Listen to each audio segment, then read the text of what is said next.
And in this case, it part of that comes from the searching I was doing to look for the fantastic fancy dress that people wore at costume balls and things like that in the 19th century. And what you run into is that the term costume is used for everyday clothes or national costume. But a lot of the fashion books of the period talk about costume as if fashion is costume. It was kind of interchangeable. So I had to start looking for fancy dress or fancy dress costume to be able to find the actual material that I was looking for. So I can see the comments on this, but I don't think I can type into it. But I will try to keep an eye on that as we go.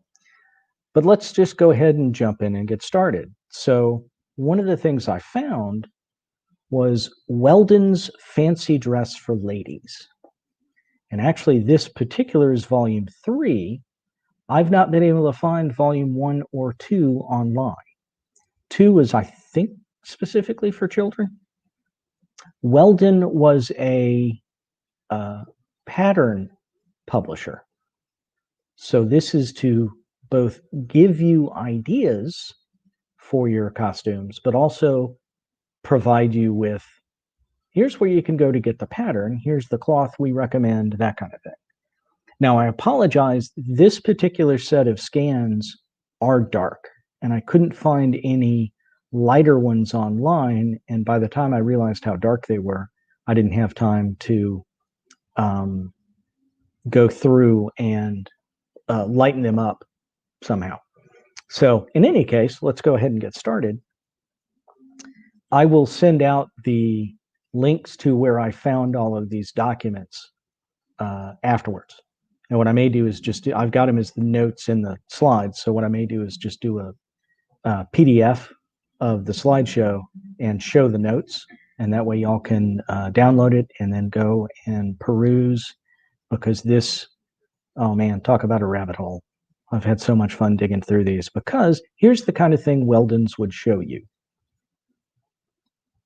So as we'll see throughout what I'm looking at is that these, what am I saying here? What people chose to wear for their costumes hasn't changed since then. It's either figures from history, pop culture characters, things that were popular. Where we have film and TV, they had the stage and they had art. And it was just fascinating for me to see the names of characters pop up from Dickens. Shakespeare was going to be obvious. But this first one here, Charlotte Corday, she is holding a knife in her right hand. Charlotte Corday assassinated Marat. And there's a famous painting of Marat in his bath where he is spilled out with a knife wound in his chest. The fact that one of the first illustrations I see in this book is of a noted assassin threw me. But she was famous. And I really recommend you look up Charlotte Corday and read her particular history. Marat was one of the figures in the French Revolution. She felt he was destroying the country and did what she had to do, or, did what she thought she had to do. On the right is just a domino costume as if you were a domino. Another thing that I thought was pretty interesting. So let's move on to the next. Back to that window. There we go. So I love the representation of the magpie, but I also love the white cat. And you can just imagine the shenanigans if both showed up at the same party. The other thing is that there were a lot of different versions of a magpie costume. And theoretically, you could turn this into a drinking game where every time I show you a magpie costume, you take a drink. But I don't want to punish you like that, or your liver. So let's shift to the next, which is a completely different book from Butterick, who's also a pattern publisher. And they used to publish a ton of magazines that would show different fashions and such. And I just now realized that what I forgot to show for the Weldons is some of the text descriptions describing how you would make one of these, because they tell you in depth, you know, the hat's made of this, fabric, the skirt's made of this, the underskirt's this, but they don't give you particular measurements or anything. But that's what you would buy the pattern for. So this one, Masquerade and Carnival, 1892, so a little later than the Weldons, but it immediately starts off with another domino. And this one I really like. I could see that striding into a fancy dress ball. It's very tiny here, but the text does describe what it's made of. And let's see what else Butterick has for us. So on the left is night with the stars on the gown. But on the right, well, I think the domino is less the domino that we know of for the game, and more like the domino masks from carnival culture. And one of the reasons why I wanted to showcase this book is the bat on the right, because that particular image has shown up all over the place. But nobody ever says what it's from. So it is from Butterick's Masquerade and Carnival.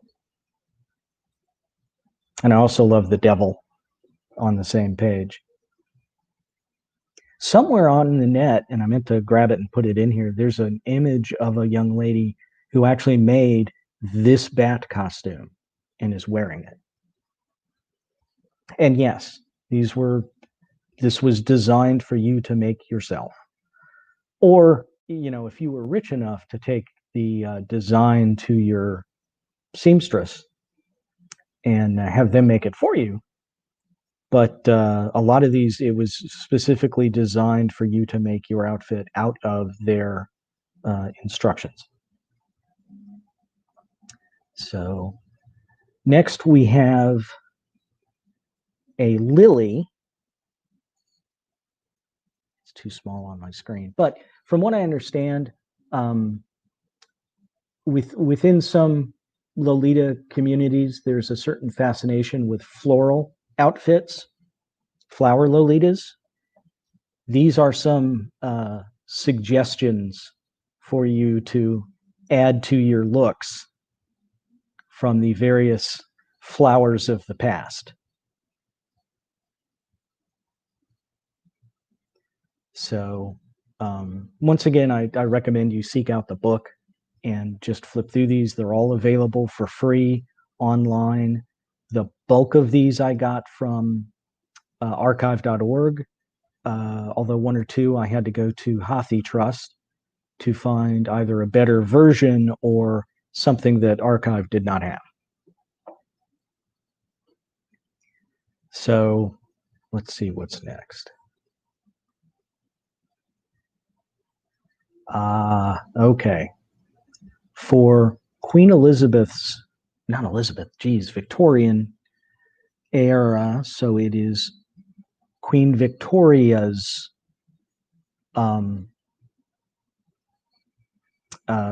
it was her diamond jubilee, and the Duchess of Devonshire threw a fantastic costume ball. And anybody who was anybody went. The huge guest list was nothing but royalty and folks in high society. She was the hostess, and she was portraying Zenobia, and this is the gown she wore that was made for her by the House of Worth. And one great thing about this particular ball is that they had a photographer there specifically to get pictures of all of the attendees. And those were published as a book that was given as a gift to the attendees. So a lot of these images come from the official ball photographer who was there specifically to take images of what people wore at the ball, which is something I would do for the ball at AWA when I ran that. So here's some other images of that particular gown with a close-up of the front corners of the overdress. And I had seen the black and white picture a couple of places, and I was wondering what it looked like in color. And the next thing I know, I run across these pictures. The gown still exists, and it's at, gonna get these confused, I believe it's at Chatsworth House. And that's where the ball was thrown. And they still have a lot of her outfits and some other costumes and things there that they've often put on display. So the fact that they kept the gown in the family and it still, exists for you to look at today, I find that absolutely wonderful, because it's, a lot of these, you may see the original black and white photograph, but you really don't get a feel for what the colors were like, how bright things were. The past most certainly was not sepia tone. It had color. It had vibrancy. So this is someone else from the same party. Now, a lot of the royals actually dressed as other famous royals from history. So this is the Duchess of Portland dressed as the Duchess of Savoy.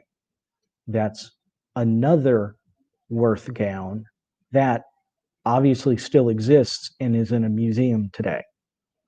Victoria and Albert Museum has some of these. And I had run across the color image of the gown first and was just blown away. And it's like, wait a second, is that from the same party? And I was able to find this picture of the Duchess of Portland and get a little more information on it. So these are other House of Worth gowns, not from the same party.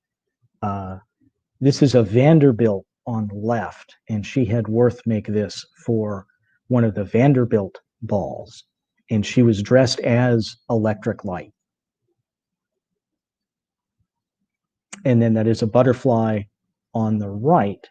Unfortunately, I didn't get any other information about it, just that it is a gown from Worth. And they did just the most amazing costumes for people.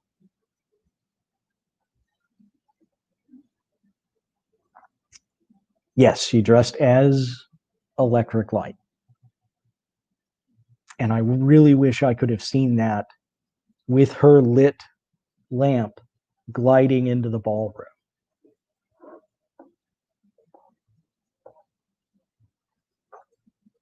And this was,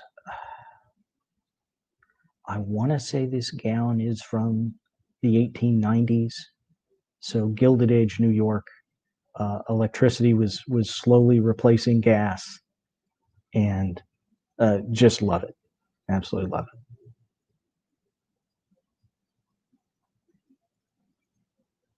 So this next batch of slides all come from different editions of Fancy Dresses Described by Arden Holt. And this is kind of the same thing. It's sponsored by Debenham and Freebody that are, they also did patterns. So it's kind of the same thing as the others, but this is a little more high end, and it's meant to give plenty of recommendations for the kinds of things you can dress as for a ball or a fete or whatever party someone's throwing. So this is the earliest edition that I was able to find scanned online. This one's from 1882, and some of the illustrations, the bulk of them were in the small black and white, theoretically, like the ones on the left, but there were color plates like this hornet on the right. And unfortunately, this particular version, all of those white spots should not be there. It's just a poor copy that they ended up scanning. So yeah, the lower classes did not do this level of fancy dress. But you can see basically the types of classical and characters there on the left. But here we have yet another magpie. So you take that next drink. And I put the full description here because this one is so much more different than all the others, because this specifically is half white, half black. One white glove, one black glove. One white shoe, one black shoe.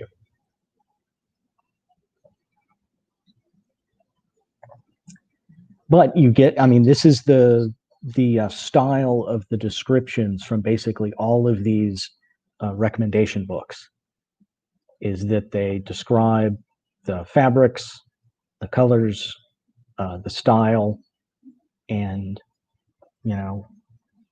whether or not you actually wear a bird on your shoulder.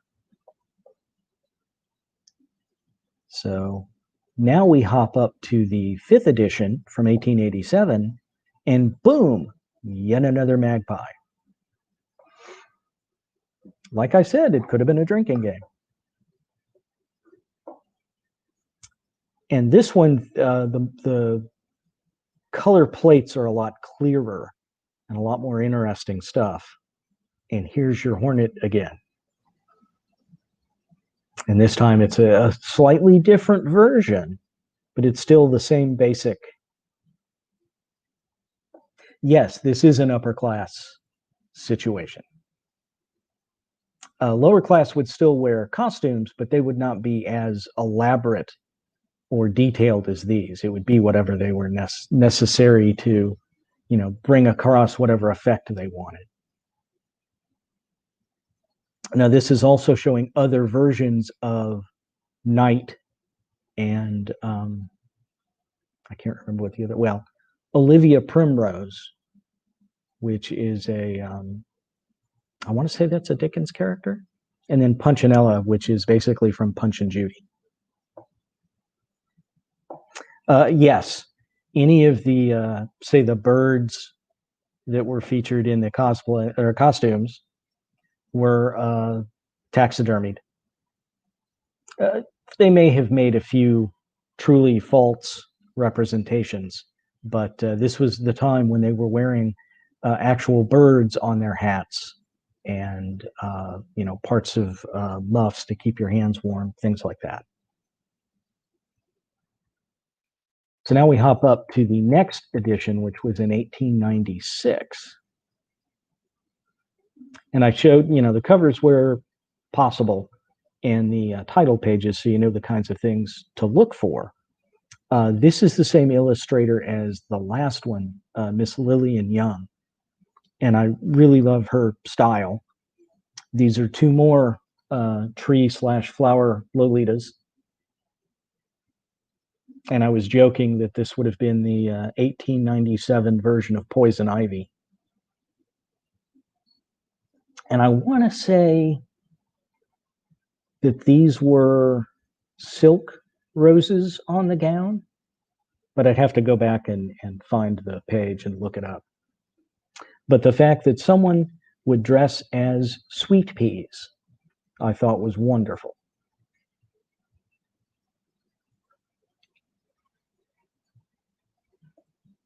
I think it would be fun to honestly just do a live stream of flipping through one of these books, just page by page, because some of this stuff is just, yes, Commedia dell'arte. That's where it came from. Just there were a bunch of different spellings. But yeah, if y'all want me to do something like that, I'd be more than willing to. It would just take maybe longer than an hour because some of these things are huge. But let's see what next. So this is another book of the same type. I don't think this one was associated with a particular pattern company. And I'm sure people did show up with the same thing. You know, whereas you would probably have a fight between the magpie and the white cat earlier, you would definitely have a fight if there were two magpies.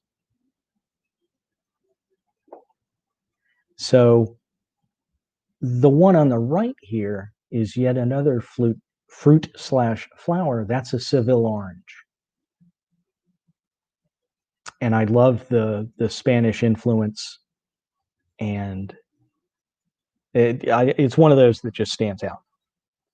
And pardon, the artist in this case, Percy Anderson, also is just fantastic. I want to find more of his work if I can.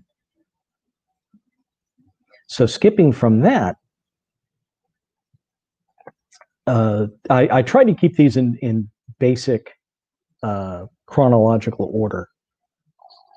But this is a Ladies' Home Journal article from 1914. That's the cover, which is a fantastic Harrison Fisher piece.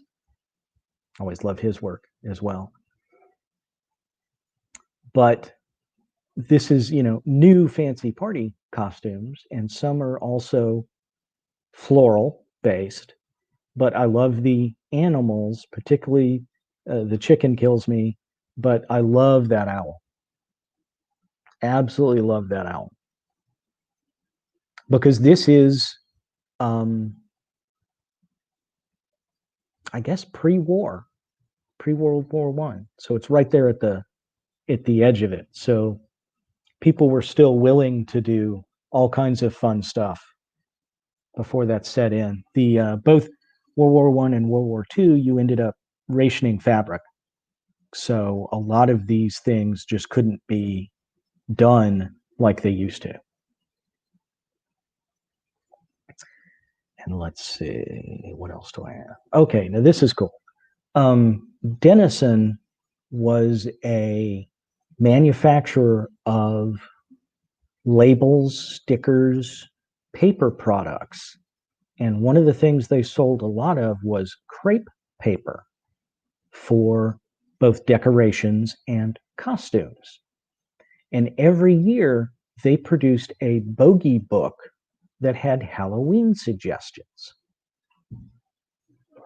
And so here are two different covers from 22 and 23. Not all of them are available online, but the way the current public domain period is shifting now every year, at this point, everything in 1924 that's not been specifically copywritten is now in the public domain.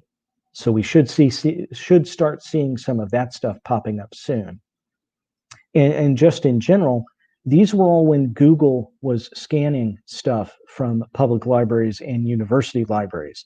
I think they're no longer doing that. I think they haven't done it in like 10 years due to legal challenges. So there's a lot more out there sitting on the shelves in libraries and particularly university libraries that may not have ever gotten scanned. And some of the scans just don't do it justice. You'd rather see the real thing at the proper size and in full color. So these are costumes that they both recommend and sold for Halloween in 1923. And a lot of this would have been made of crepe paper or just very simple cloth pieces.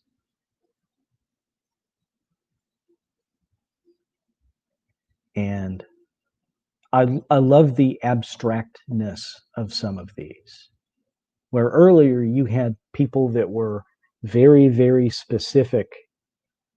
Where they're trying to look very specifically like the item they are portraying. But for example, a moon from the 1890s would look a lot more moonish, perhaps, than the one slapped on the gentleman's tabard there. And to be honest, I love seeing a lot of these, but half of them, it's like, okay, I would wear that. That works today. And let's see, do I have more? Okay. Also from Denison, they had specific books on how to make paper costumes. And I loved the fire outfit here. And literally, it's just strips of red, yellow, orange crepe paper or ribbon. But I can only imagine what that would look like out on the dance floor doing the Charleston. I'm not sure what she's supposed to be dressed as, because I don't think they had anything specifically saying what was on the cover. But yeah, one of the reasons why I started flipping through this was I loved the girl on the left. That blue skirt was just that, you know, as I'm flipping through stuff, that one really popped.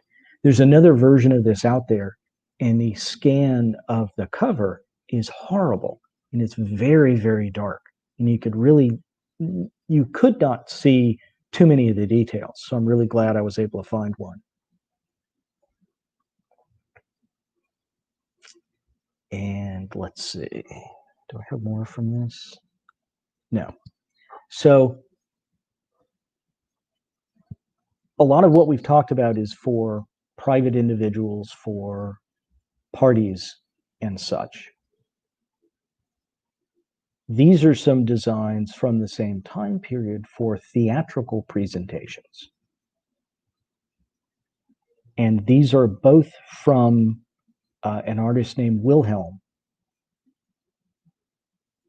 And the one on the left particularly shows up a lot, just as an individual illustration with no context.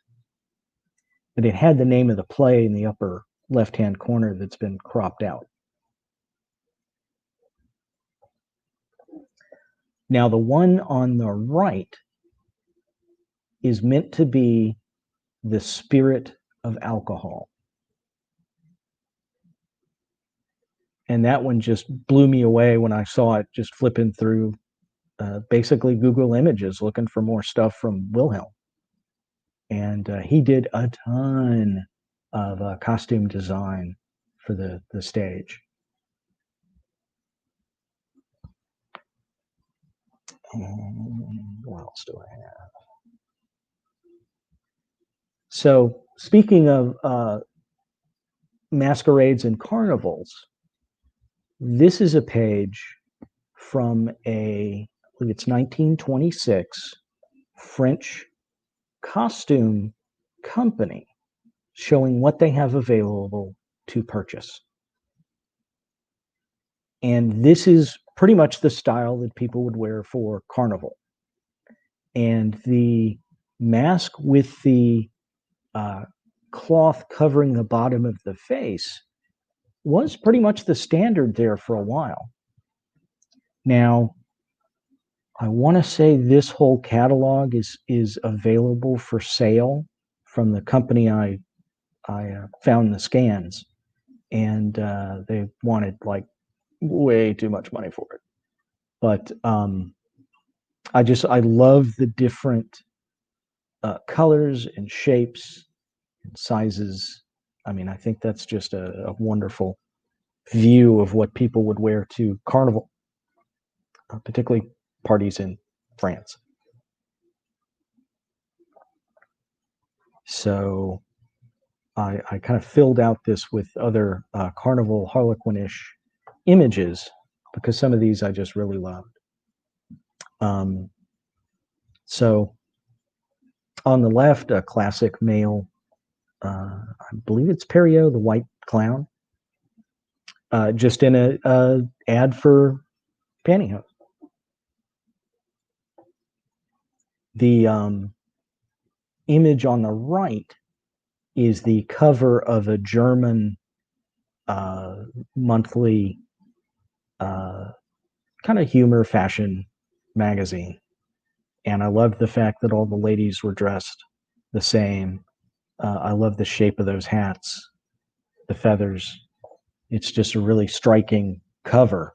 And that one I had uh, just saved on my hard drive for a couple of years now. And then the one on the left here is from Le Parisien, which is a French humor periodical. And you see a lot of those images pop up online, particularly the covers. Cherie Howard is one of their more famous of the painters. This one is from Raphael Kirschner, and they're a website devoted specifically to Kirschner's work. He did all kinds of great stuff, including postcards and little series of different types of women. I believe the pun here, harlequinade, is that Harlequin is getting aid from the gentleman carrying her. And then I'm trying to remember where I found the ones on the right. I think that was another ladies' home journal, but it was also much later in the 20s. So you can see how the styles have kind of shifted yet again. In a lot of cases, what they would wear was very much styled like the normal clothing of that time frame. It's just that it would be themed to the particular costume.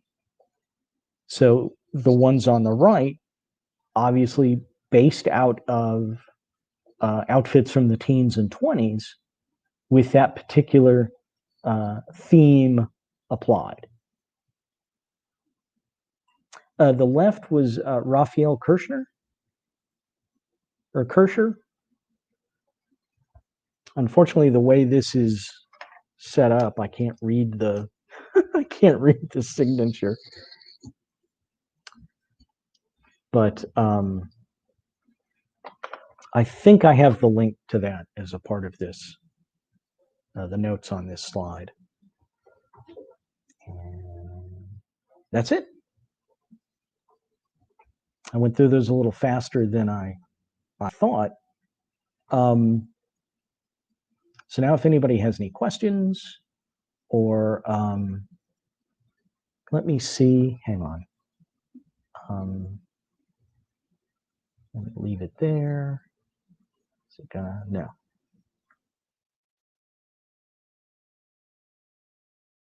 It's Raphael Kirschner, Kirchner. And if you look him up, there's all kinds of great stuff. And I guess since we have time, why don't I do this? Hang on.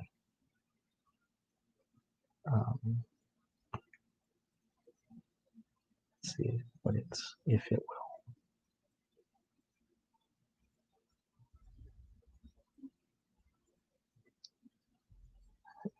Find.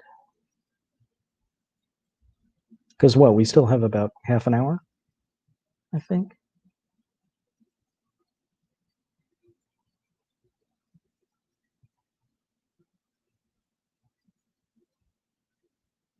Let me find. Where?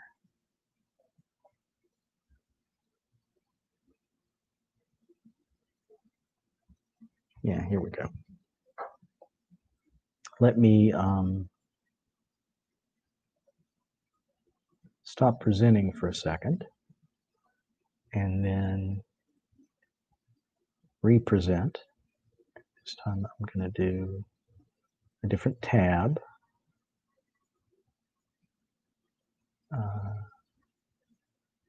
Chrome tab.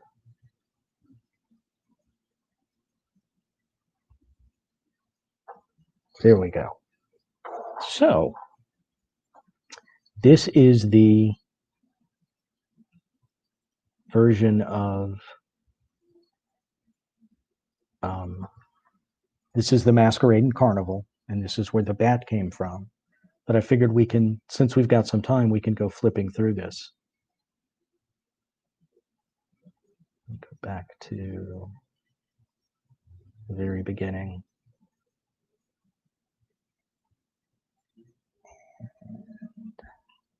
Yeah, a lot of these, what's funny is the covers are just completely blank. Some of these were either magazines that were bound or whatever. Whoop, I do not want to, what did I do? There we go. So this was the one from Butterick Publishing, and a list of the various contents. I figured it would be neat. They have a lot of descriptions of the types of events where you'd be wearing these things, along with a lot, suggestions. Martha Washington balls and tea parties, floral entertainments, tableau where people would basically act as mannequins. These are Greco-Roman robes. Let's get into the fun stuff. So this has both male and female costumes. Most of these were strictly female, but the fancy dresses described, there was actually a gentleman's version, but it was nowhere near as exciting, didn't have a ton of the great stuff in it. But a lot of these were very, very, very stereotypical, probably racist in some respects, because it was what the general feeling was, what people thought of as a national costume. So here's where the domino came from. But I also love the Mephistopheles on the next page.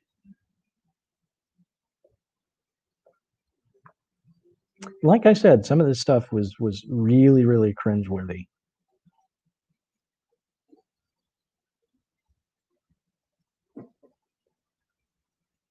And it might have been this book, I can't remember. But yeah, here you have various types of Indians.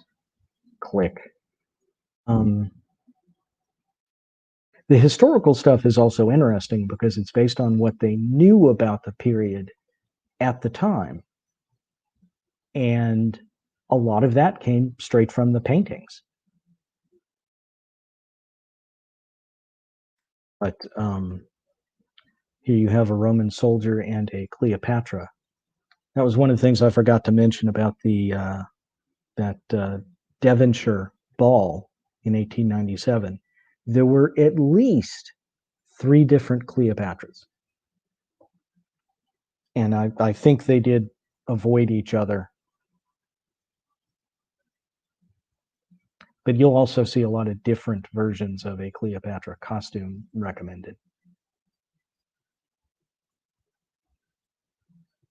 Trying to find more of the flassier stuff, but here you have characters from Shakespeare.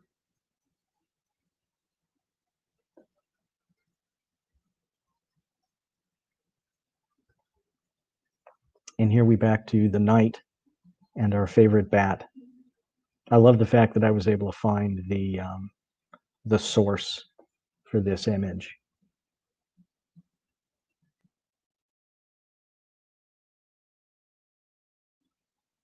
It's Rosalind, I believe.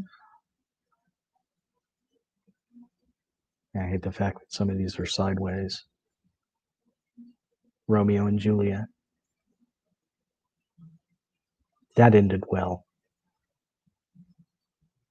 Some of the other more historical pieces, more very, very cringe-worthy Japanese costuming.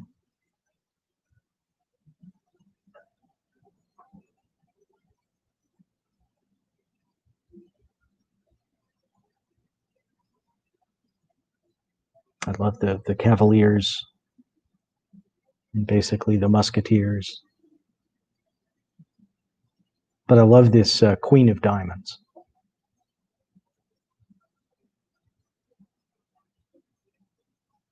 I mean, very much a medieval queen.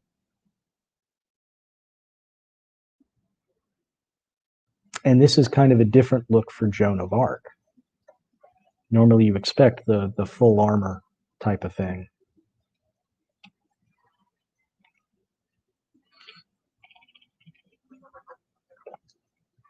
I guess I was thinking of a different, trying to remember what's in this volume. I might have been thinking of a different volume for other images. I love the French general, just your generic, rather than saying Napoleon. The urban legend is that Napoleon was short, and he's actually taller than I am. So he was just average size. The shortness was a bid to make him look bad. Basically, it was malicious gossip, propaganda. So here's Hamlet and Ophelia. I don't know if they were going to try for the dripping water effect on Ophelia, but I don't think that's mentioned.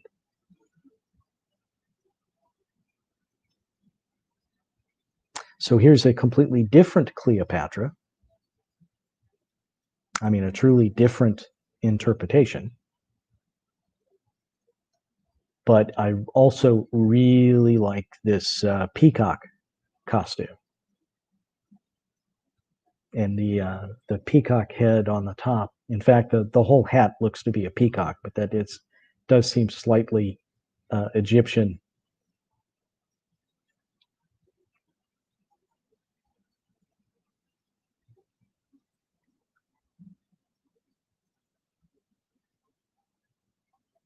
I was trying to read the description, but that won't work. More sideways. And here's a queen and pages. Presumably you would rent the pages by the hour to carry your train around the party. Don't know if they'd be allowed to fetch drinks for you.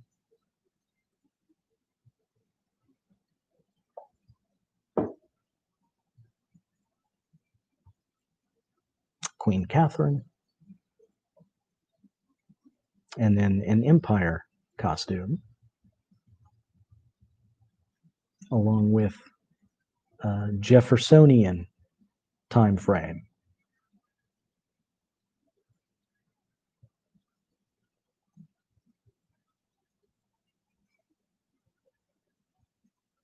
Yeah, the head on this one has me questioning things as well.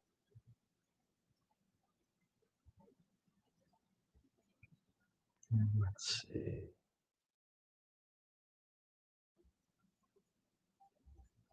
So here we have the French Revolutionary female. Not quite the same as Charlotte Corday we saw earlier. I love the black diamond. Some of these follies and like this black diamond would make fantastic Harley Quinns if you just tweaked the colors a bit.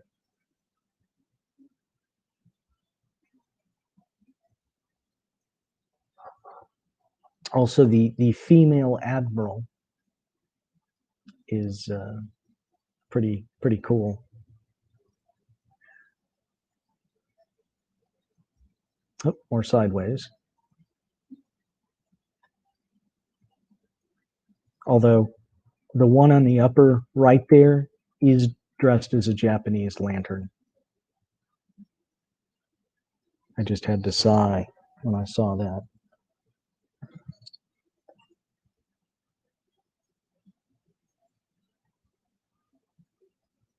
Yes, the chrysanthemum. Someone else to go in with the floral tree-litas. Let's see, and that's a carnation, June, and a flower girl.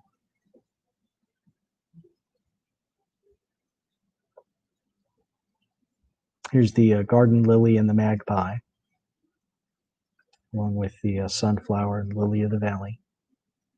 No need for us to go through that conversation again with the lilies. Although I love her hat. I just think that's funny.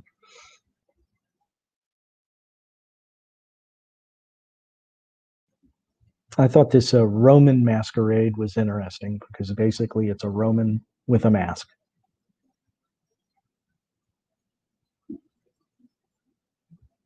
But here you get into your classical literature of Friar Tuck and Little John. I don't know where they have the rest of the Robin Hood gang. Let's get past that.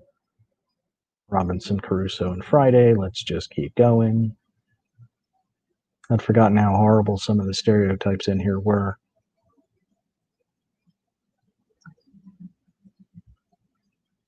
Now, I thought these were interesting, the spring and summer, particularly the spring for all of the birds on the skirt with butterflies on the shoulders. But it would be pink gloves and stocking, dark green slippers. So just really kind of. And I don't think those are actual birds on the dress, which is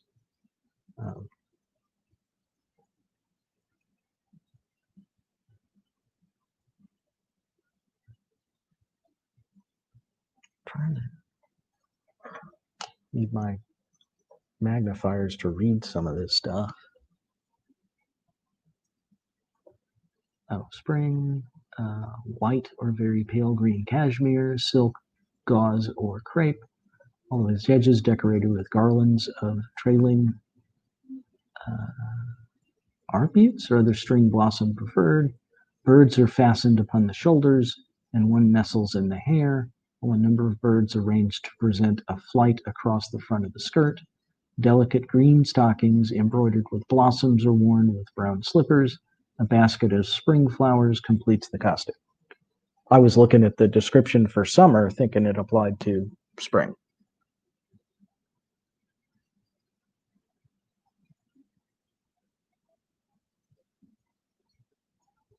Yeah, in this case, I think all of the birds would have been of a decorative variety and not the real thing.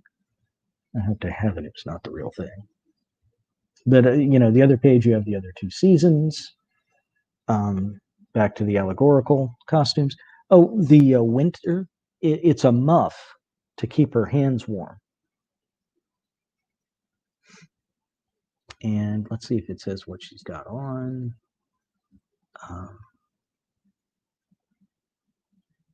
White or ice green wool. Surface studded with crystal nail heads or beads. Swan's down is used to decorate the costume, seen in the engraving, a bit of holly with its red berries fastened to the muff and cap. So it'd be like your standard Christmas holly leaves with the red berries. I thought it was also going to be some sort of animal.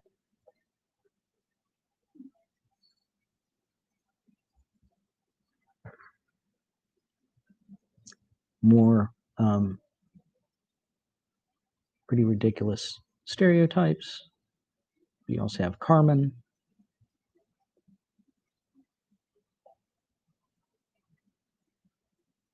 Normandy peasant. The Navy. Someone dressed as the entire Navy, based upon, I assume, the naval uniform of the time, or a mishmash of the naval uniform of the time.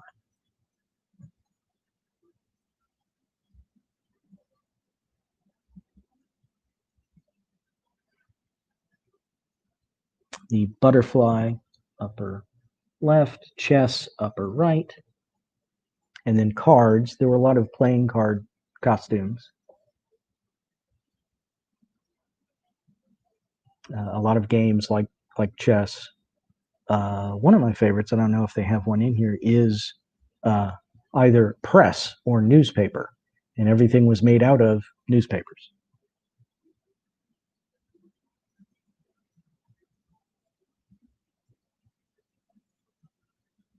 Devil. Kind of a scary looking. Actually, all those clowns are fairly scary looking.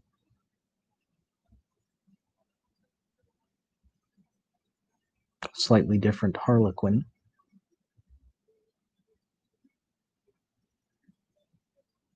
And here they talk about entertainments for kids, and then you have a bunch of kids' costumes.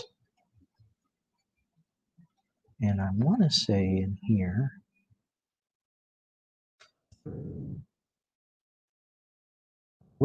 or no, Mother Goose. The broom threw me. I want to say there was another like bat devil combo in here somewhere, but I might be thinking of a different book.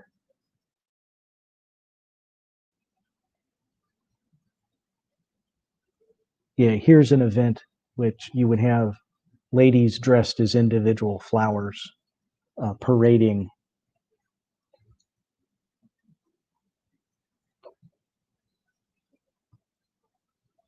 A bunch of nights, things they would put these kids through.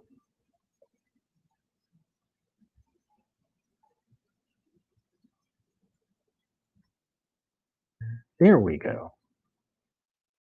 The Little Demon is the one I was thinking of.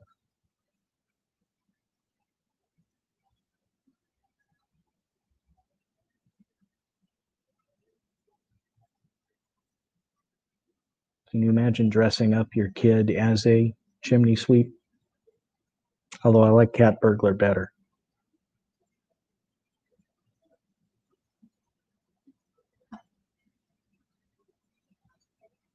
Of course, the easiest one of all is the student. You just dress them up as you were sending them to school, make them carry their books throughout the entire party. Yeah.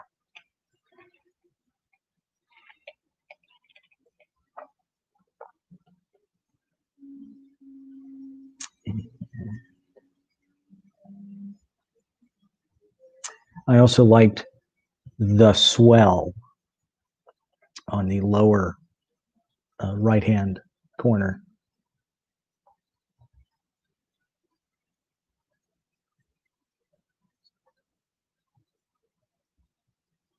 Of course, you could dress them as fashion.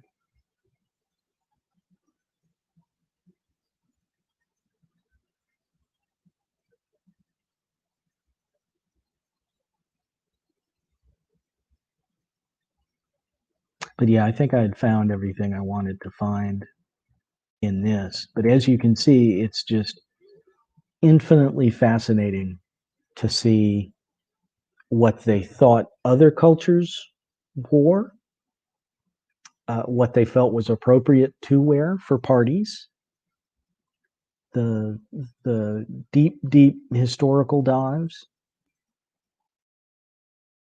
and then the really crazy stuff. I did not see the poodle dog before, upper right.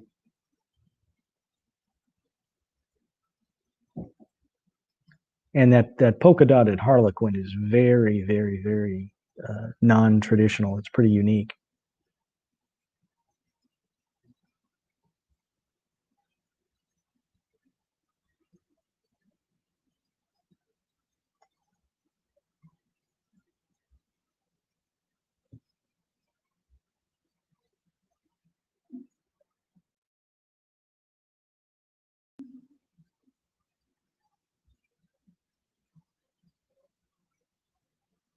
More harlequins. These are a little more traditional. More scary clowns. Little demon boy, but nowhere near as classy as the little demon on the other page.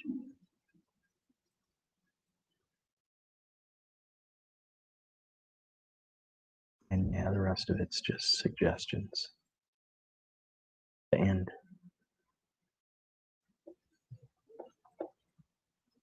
How much more time do we have?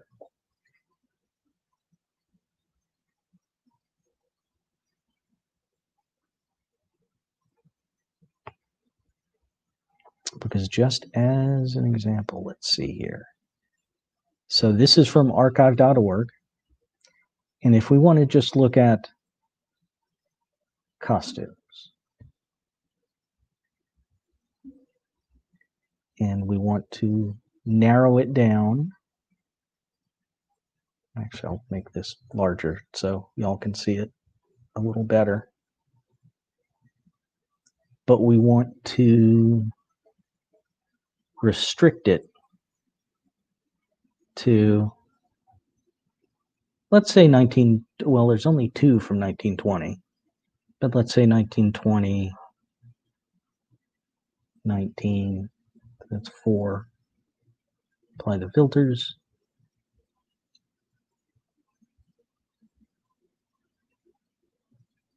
And what we get is a Jell-O ad from 1920 and images of various parades. We don't actually have any text from the years I was expecting. Let's also change those back. Go back to just costumes. And let's do just texts. And we can sort it by date published. I think they do the modern ones first, so we reverse the sorting. And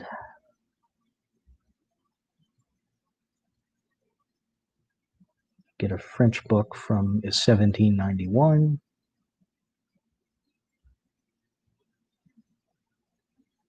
The Masquerade and Carnival book we were just looking at. Ancient Greek female costume, which is looking at historically what they wore. Oh, here's another how to make crepe paper costumes. And this one, it's also Denison. Okay, cool. You will know of Denison now because it's Avery Denison, and they still make paper products. I can't remember when the 2 companies joined, but they're still doing it.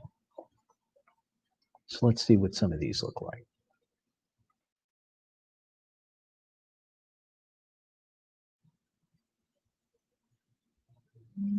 Yeah, these are all pretty cool.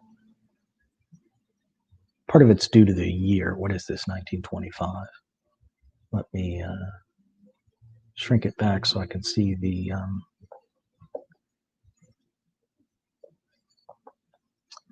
chat. But yeah, these were basically crepe paper, although I'm sure they were thicker. But yeah, would not last in the rain at all, but also very cheap to purchase or put together. And yeah, everything was pretty much flammable. That was the past. It was nothing but flames.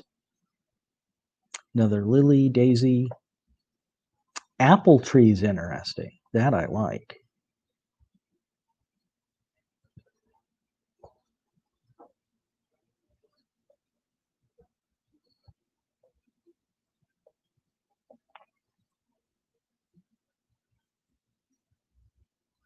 Yep, definitely a tree leader in this case.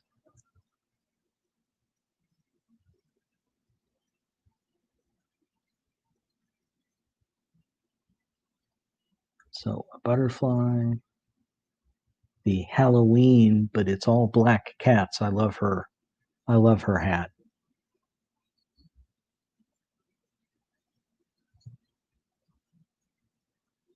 I guess a feather tail.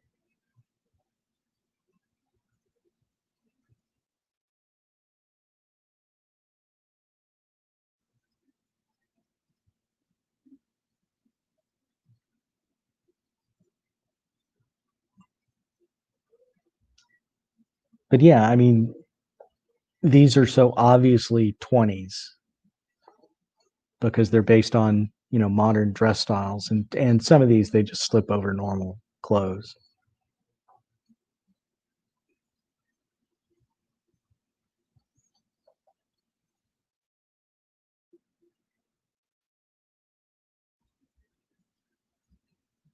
So Iris Lassie, nowhere near historically accurate. Easter,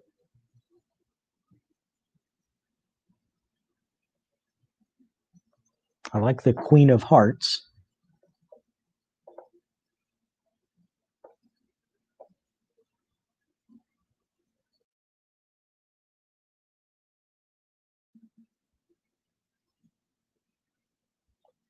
Okay, who's going to go to the next party as a sunbeam?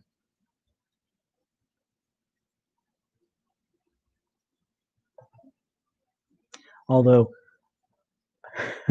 I want to say the kids dressed as cauliflower and beet are they got the short end of the stick. Although the string bean boy, I would be probably upset if my mom made me go as a string bean.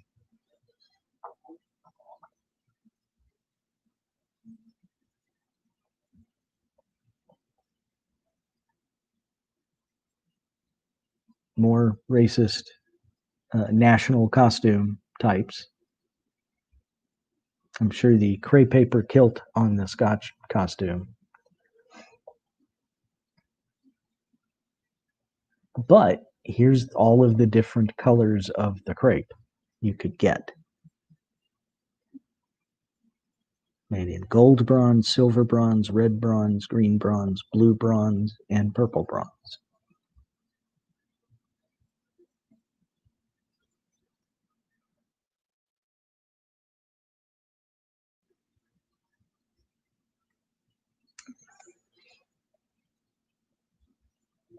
I wonder what happened with Mr. Radio Man and Aurora Borealis once the lights went out.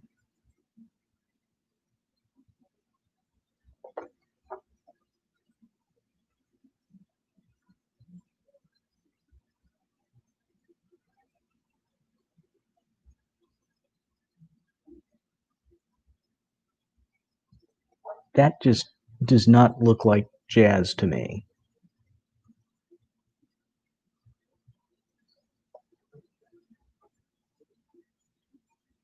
Just not feeling it.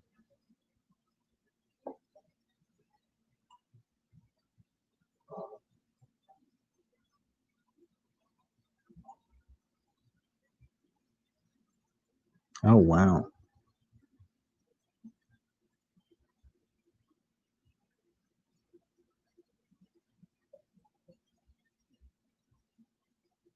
White cockatoo, anyone?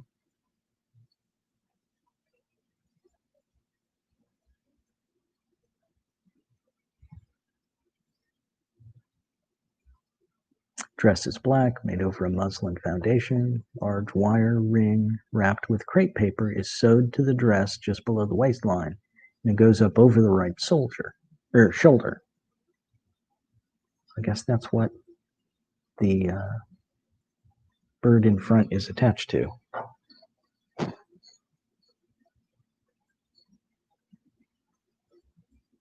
Yeah, the girl of 1850 is rather fluffy.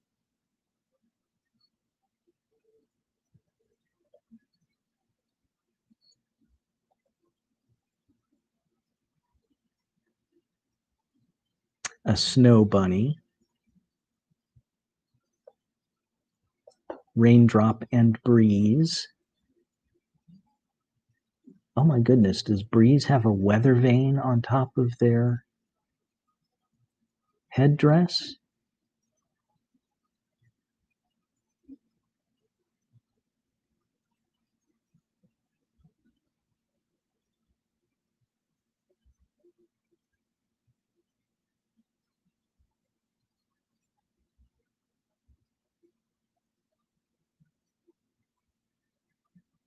Oh, there's Bo Peep, and she's nowhere near fluffy enough.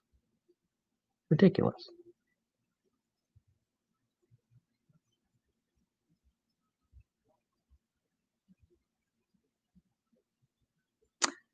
Number 56, Fluffy Ruffles.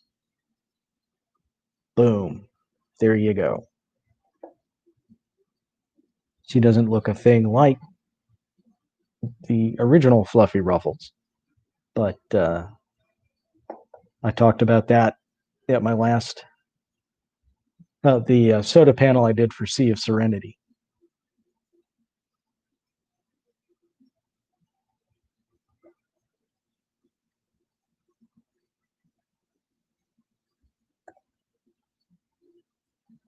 So they sold accessories. You could get wigs and hooks and all manner of stuff. And here's the instructions on how to make the crepe paper costumes. Here's how you do particular shapes. Here's how you do particular fringes.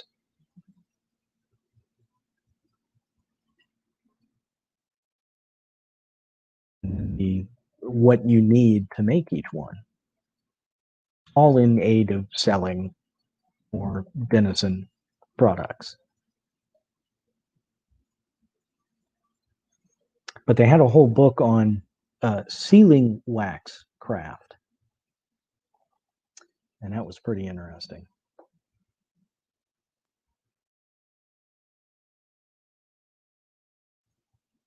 I don't know what that was supposed to be, other than really colorful. No, sealing as in sealing a letter.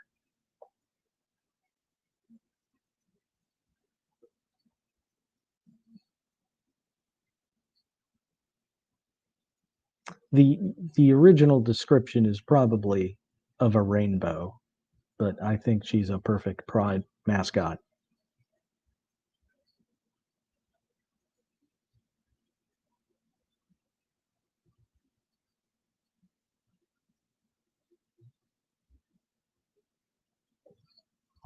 So I guess at this point, um, anybody have any questions or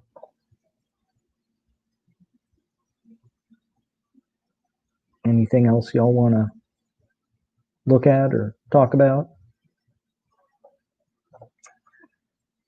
But actually, I don't think I can post in the comments. I would share this URL, but I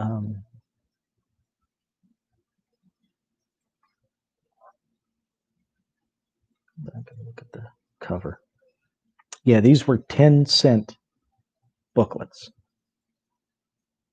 That was both a catalog and instructions.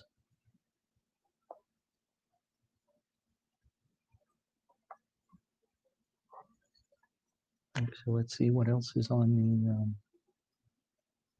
this work. Yeah. Scroll back down to here.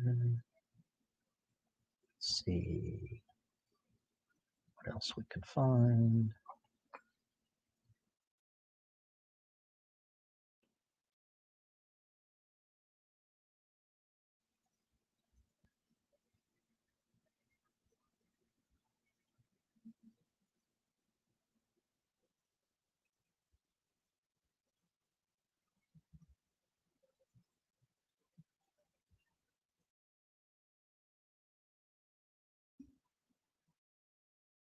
Yeah, this isn't not quite the right keyword.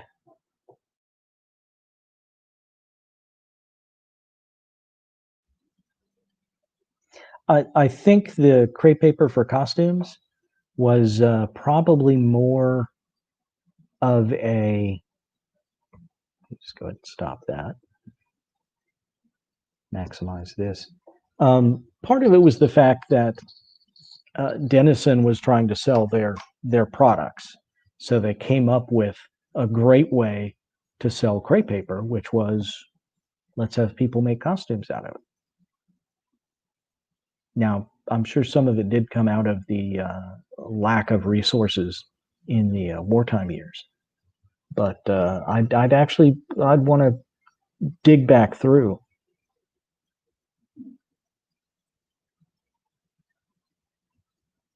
The actually, hang on, let me try and get to everybody.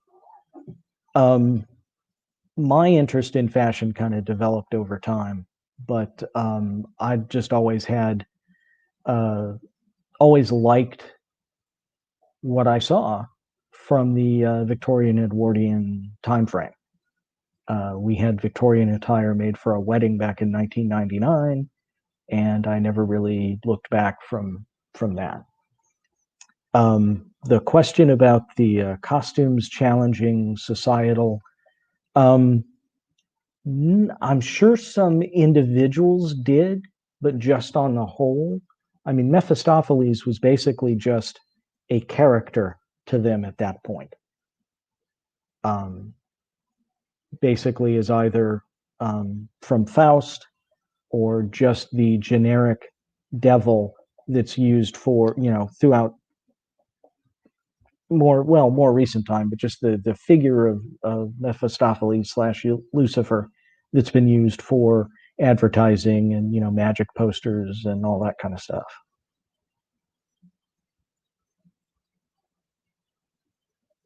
But yeah, I don't think any of the stuff we saw was truly meant to be boundary pushing. I think it was just here's what's acceptable to wear, and that was an option because it was something that everybody knew and would immediately understand what it was you were doing.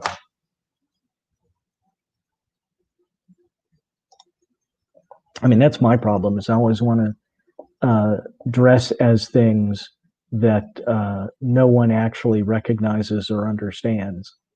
And, for Halloween, everybody wants the instantly recognizable. And if you do something slightly off center, they think you are something instantly recognizable. And it just never works that way.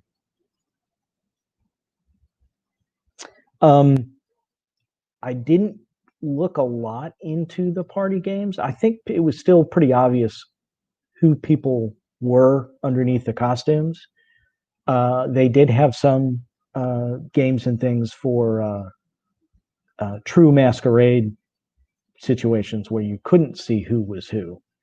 But now who wrote it? The same person who did the fancy dresses, Holt, did another book on I'm blanking on the term. I hate that. Cotillion and balls of that nature. And they had huge amounts of games and activities to try and match people up. They would have the gentleman would be given a number, the ladies would be given a sword, and when they drew the sword, there's a number on the blade, and that meant they were supposed to dance with the gentleman who had the same number. Just heavily involved, very detailed things. One of them was young lady would walk around holding a stick like a fishing rod with a butterfly on the end. And all the gentlemen were given basically butterfly nets to try and catch that butterfly. The person who caught the butterfly got to dance with her.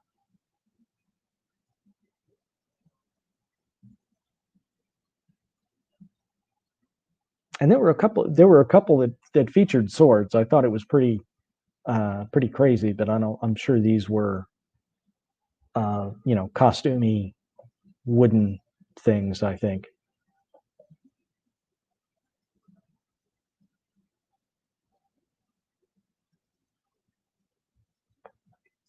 Yes, only real sword. I'm sure some of this stuff did devolve into fights over who was supposed to dance with whom. But I'm assuming the majority of those activities was to prevent that sort of thing from happening because you've got an organized set of activities. I'll try and post the link to that as well so you can read through and determine for yourself how crazy it would be to try and do any of that today and in today's environment. I mean, I would like to do, I'd like to host some more formal balls. I mean, I was going to do one at Dragon Con this year, and that got scuttled, and was hoping to do one in February at the Atlanta Steam Expo. And I have a feeling that's not necessarily going to work as well. And there's no way to do a ballroom dance where you are socially distancing. It's just not gonna work.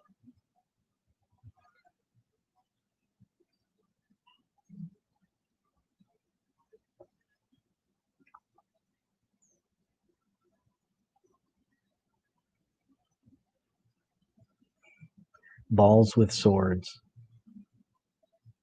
Well, I always had to restrict people from bringing weapons like that to formal balls because it's an opportunity to dance and not fight. But the biggest issue is 99% of those that would come wearing swords have no idea how to handle wearing a sword. So you'd end up a lot of people getting tripped or whacked in the knees as people turned around. Um, and it's also something you wouldn't want to just leave behind at your table. I mean, I could see somebody, sneaking away out the back with about 16 swords bundled up in one arm.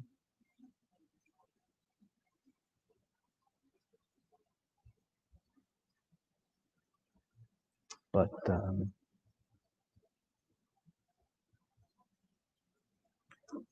let's see. So what we have 10 minutes, maybe? Any other questions?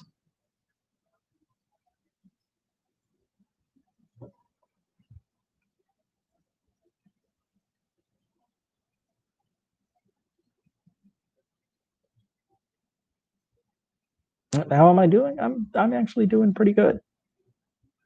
This is my last panel, so the rush of trying to get everything together and ready is done. Um, we have no power at home, so we're staying in this hotel room anyway. Glad I had booked it, but no, thank you all for attending and appreciating. I love doing stuff like this. I just need to get motivated to do more video stuff like this. That's what I hope to do this weekend. Is maybe do some more single soda demos, and then if you'll want me to do uh, uh, live stream, maybe via Twitch, of just flipping through some of those old books or showing my research process, because that's basically what it is. If I find an item that's got a particular company name that I've never heard of, you better believe I'm going to be diving into those publications. Jewelry industry magazines from the 1890s are amazing. They're just absolutely fantastic. Uh, I started a Twitch, but don't have anything up. I can't remember if I did it under Blackbird Finery or Jason R. Merrill, but there's absolutely nothing there at the moment. I tried to do one 1 o'clock one night, and I was doing a bit of research, and I figured I'll just record it as I go. It wasn't recording, so even if it did go out live, nobody saw it, and I had no way to do it again. But yeah, I'll post as much as I can on the Discord. If not tonight, then I will try to do that tomorrow. And then I'll still be here for the tea on Sunday. Although I can't remember which seating I am in. But yeah, I don't want to interrupt the stuff y'all are doing this weekend, so I may not do any Twitch until afterwards. But I'm still learning my way around this stuff. Technology has gotten too good too quick. I grew up with just at that curve of technology. I mean, my first home game system we had a Pong and then an Atari 2600. So that shows you how far back that goes. I'm not scheduled for any other physical cons at the moment because everything has canceled on me. I know I'm going to participate in the winter sales event that Bay Area Kei is doing, and then they definitely want me back for their Valentine's event. But no one else has tapped me to do anything at the moment.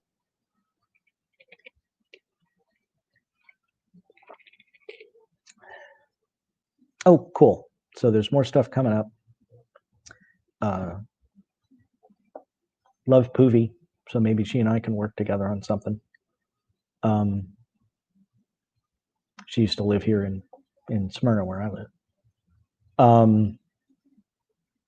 Yeah, I mean, I wish I had such great plans for all the physical shows this year, and because I was going to do more of the live soda demos, and I just enjoy doing that and things like this. The more information I stumble across, the more I want to try and get it out there, because a lot of this stuff is just buried in magazines and books that are either sitting on shelves or they've been scanned and forgotten. One cool thing for y'all to go and look at is the old motion picture industry magazines from the teens and the 20s. That's how I found out there was a Dorian Gray in 1915. And a lot of these, the professional magazines are pitched toward your actual theater owner, and it's descriptions of the silent films. Some include the entire story of the film, written just as prose. Some have, I can't remember exactly which magazine. I think it was Motion Picture Weekly. But one of the things they featured was a sheet of music to be played during the films. And it's not the sheet music, it's a list of music cues and what number you should be playing at that time, which particular piece of music. And that's absolutely fascinating to me. Now I want to try and hunt down some of these little music cues. Some are actually still out there. Some of the sheet music is out there, but that's yet another little rabbit hole you can fall down, is silent cinema and all the stuff they did back then.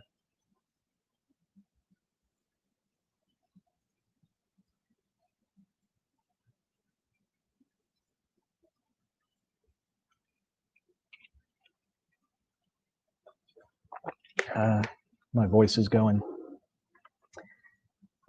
Exposition always makes me thirsty. But thank you all for hanging out with me and paying attention. And I love all the comments, and I'd love to do more. And I just need to figure out how to do it. So I guess we're close to time. Barton, water went down the wrong way. But, thank you all so much. If you're interested in the gentleman's accessories, you can look at blackbirdfinery.com, and then I'm on pretty much all social media, Instagram, Facebook, what have you, as Blackbird Finery. One of the things I want to try and do while I'm here this weekend is some unboxing. I've got some new items that came in that I've not really unpackaged yet. So I figure it might be fun to do that live and let people see the kinds of things we get in.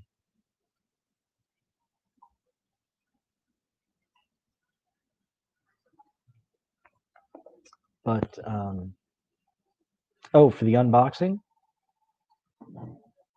Hang on.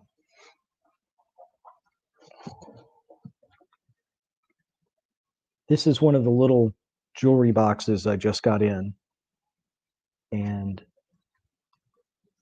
some of the stuff was already unpacked, but everything else was in just wrapped in little foam stuff like this. So let's see what we got here. Oh, and these are the ones I bought the lot for. Awesome. Glad these are the first ones to come out, because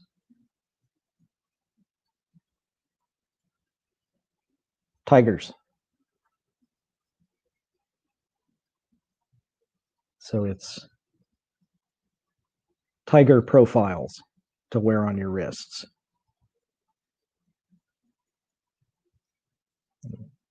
Try and get them even. But yeah, when I saw these were in the lot, I had to get them. At first I thought they were bears, but the stripes kind of give it away. But I've never seen them profile like this. Normally you see them just head on. But the knife and fork, that's a hospitality industry trade organization symbol or device or logo or whatever. So I see a lot of these pop up, often in different styles, but always love it when I get them in.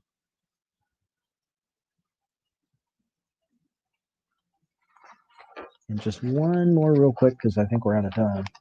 But these are entirely made of leather. So no metal whatsoever. So if you fly a lot, you could actually wear these through the metal detectors without any issues. I've gotten some others, but I really like the texture on these. Very, very skillfully done.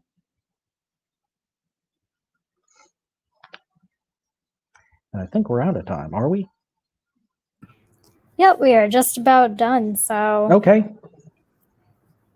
Yeah. Well, once again, thanks everybody for tuning in and putting up with me, and hopefully I can talk to y'all some at the tea on Sunday. So thanks again. See y'all later.